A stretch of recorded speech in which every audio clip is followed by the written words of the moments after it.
May I come in, ma'am? Yes, come in. Please sit. Thank you. I have gone through your resume.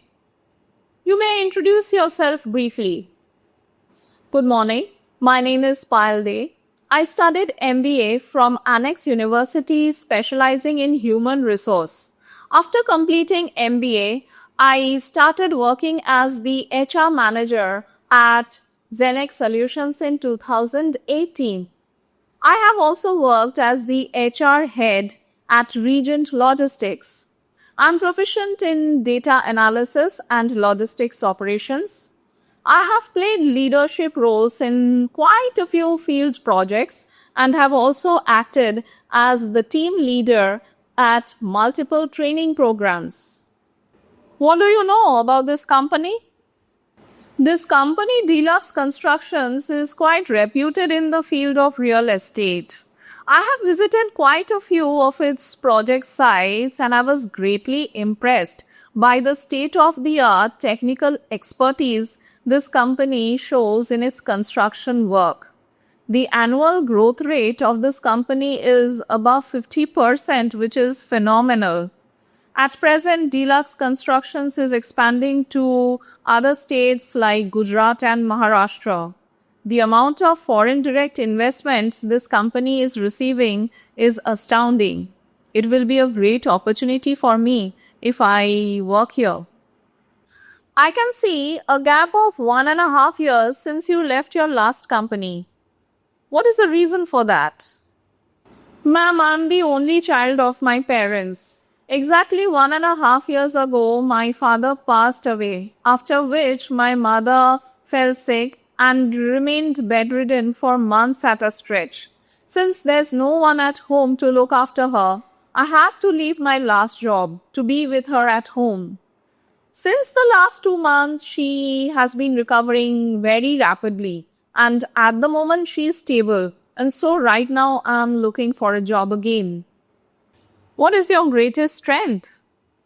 Before I answer this question, I want to mention briefly that I had not been sitting idle during the 1.5 year break I had taken to take care of my mother.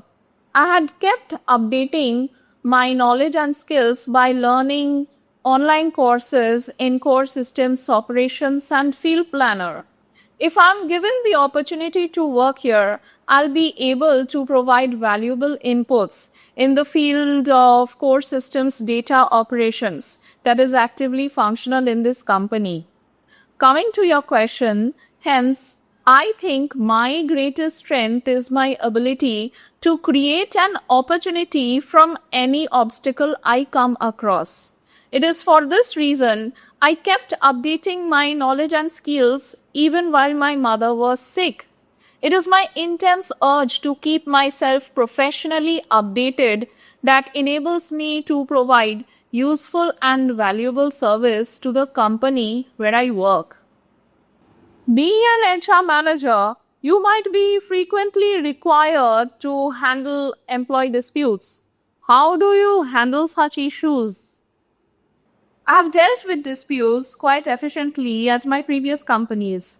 I always try to keep away unnecessary quarrels and especially unhealthy competition by taking the time to reason out the differences calmly and peacefully. I still remember an instance at my previous company. A particular employee was going through serious personal issues due to which he was falling out with everyone at office. He was on the brink of losing his job, but I didn't lose patience with him because I knew he was an asset to the company. I took additional initiative to pacify the situation, in which I was successful. At present, that employee is still working in the company quite comfortably. Hence, in every situation, I use my reasoning power and logical understanding to solve disputes in such a manner which is beneficial to both the company and the employee. Sounds good. Are you comfortable with traveling? Once or twice a month, you might be required to go on tours outside the city. I'm already aware this job requires me to travel often. I'm comfortable with going on tours. Where do you see yourself 5 years from now? After 5 years from now, I definitely see myself as the senior HR manager of this company. By then, I must have become an industry expert. I'll be mentoring junior employees and undertaking greater responsibilities. I also envision myself as becoming the zonal leader of the eastern zone of this company because I'm very much confident of my leadership capabilities. What salary are you expecting? The company where I had worked last, I received rupees 8 lakhs annually. Here I'm expecting rupees 10 lakhs annually, including variables, and I'm open to negotiation as per the responsibilities are required to undertake here. All right. At the moment, we need a week's time to complete the interview and selection process. If you are selected, you'll be informed after a week. I'll be waiting for a positive response. Thank you, ma'am. If you found this video informative and useful, do hit the like button and subscribe to my channel Access Spoken English to watch more videos on spoken English. See you soon. Bye-bye.